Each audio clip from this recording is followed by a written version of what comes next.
Alright, so here I am with another special video. I hope you can hear me. I don't know if you can or not, but I'm here at the Rock and Roll Hall of Fame in Cleveland. Now, I didn't know what to think when I came here.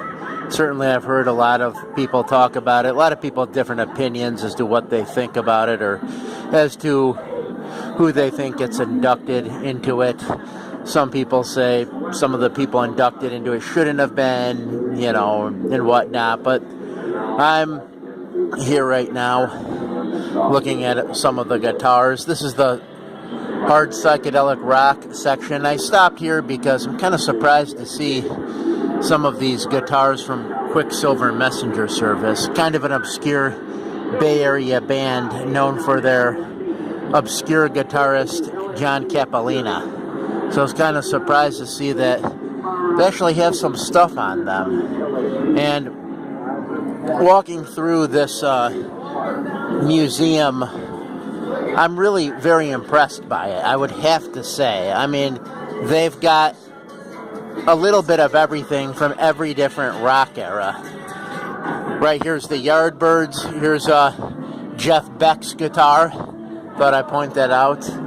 Probably one of the most obscure guitar players of all time, Jeff Beck. But, yeah, just a lot of kind of neat stuff chronicling the early days of rock and roll. But gonna keep going along over here. Over here you've got the punk wing guitars from the Misfits. All kinds of stuff here. Sid Vicious's boots.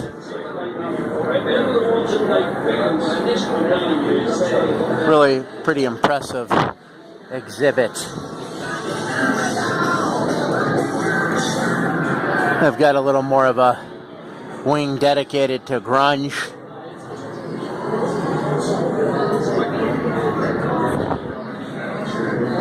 And I should definitely show this for Led Zeppelin fans. Right here you've got the stage outfit and bass of John Paul Jones from Led Zeppelin. I think this is from what he wore in 1973.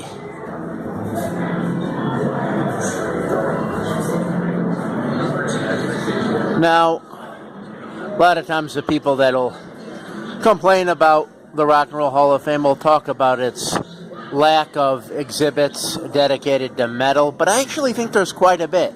I was pretty impressed. I came here thinking there would be nothing, but right over here you have Bruce Dickinson's jacket from the Somewhere in Time tour. Van Halen fans are probably familiar with this. I know you've probably seen Michael Anthony play this in many videos. Right over here is and I believe it's the original manuscript. I don't know if you can see that paper up there, to AC/DC's Highway to Hell. And over here on the right is, Angus Young's famous schoolboy outfit. You have boots worn by Alice Cooper over here. Over here you have an original script. I believe the original manuscript, or one of them anyways, of Holy Diver from Dio. So, some people will talk about how, Dio's not really mentioned in regards to the Rock and Roll Hall of Fame. Well, right here, the manuscript to Holy Diver. Over here you've got one of Rob Halford's coats that he wore on stage. And down here you have one of Charlie Benante's drum heads, I'm sorry. And yeah, so stuff from Anthrax in the Rock and Roll Hall of Fame. But yeah, just quite a few things here. I'm really quite impressed with what I've seen. Just all eras of rock, well represented in this museum. Of course, no trip to a rock museum like this would be complete without going to the Jimi Hendrix wing. We have a lot of the stage outfits Hendrix wore. This one's from '69. a number of his guitars. Here's one of his famous flying V's right here. Picture of him with the Jimi Hendrix Experience. Noel Redding is also there, Mitch Mitchell. You got a number of other things that Hendrix wore on stage.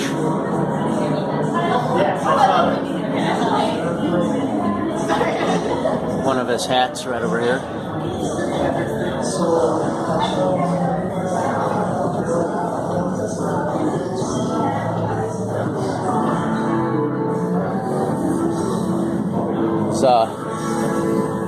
Something Rob Zombie wore on stage. Obviously, he's very influenced by 70s culture, as you can tell.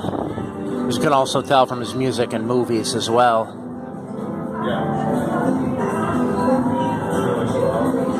Of course, I gotta show the Metallica stuff. Here's a stage prop from 1988, the Justice for All tour. I think the other main part of this is at Metallica headquarters in San Francisco.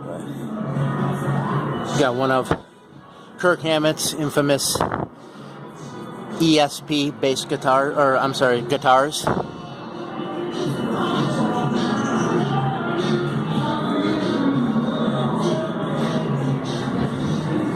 It's probably, this is actually one that he played in the Enter Sandman video. So he used this guitar right here.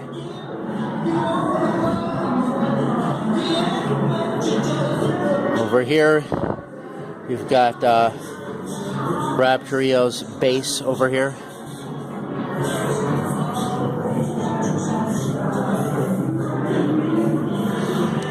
Jason Newsted's bass. And back in 1992, when James Hetfield had stepped on a flame tower that was used for pyrotechnics at a Metallica concert with Guns N' Roses. He was playing this guitar at the time.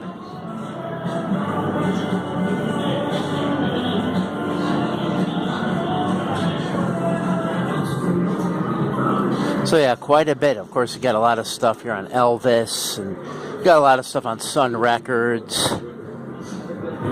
And quite a few things. So yeah, it is a good museum. I know people have different opinions of it. I know when they opened it, and it's been here since 1995. I know Chicago wanted it, Memphis wanted it because of their rock history, but they ended up putting it here in Cleveland, maybe because it's where Alan Freed was from. He coined the term rock and roll. So right here we have a Jimi Hendrix studio soundboard that was used.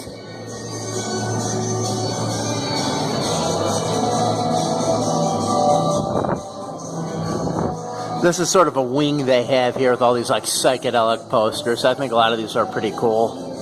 Sort of to commemorate the 50th anniversary of the Summer of Love.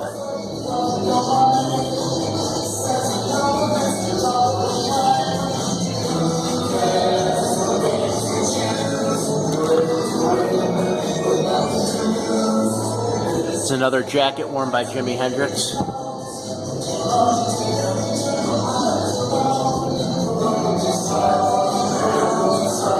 But yeah, this is the Rock and Roll Hall of Fame. People have different opinions about it. You'll hear people talk about certain bands not being in it. I guess it took Kiss a really long time to be in here. Finally, they ended up getting into the Rock and Roll Hall of Fame after a lot of fans protested and whatnot. I guess it was the founder of Rolling Stone magazine, kind of not really a Kiss fan, and he didn't want Kiss to get in, but eventually they did. And a lot of other bands have gotten in, although a lot of the harder rock and metal stuff seems to take a little bit longer for that to get in. Like Deep Purple, for example, just recently got into the Rock and Roll Hall of Fame. Alice Cooper not too long ago got in. It even took Rush a long time to get in, believe it or not. Some other bands too, the Moody Blues recently got in. Yes, recently got in.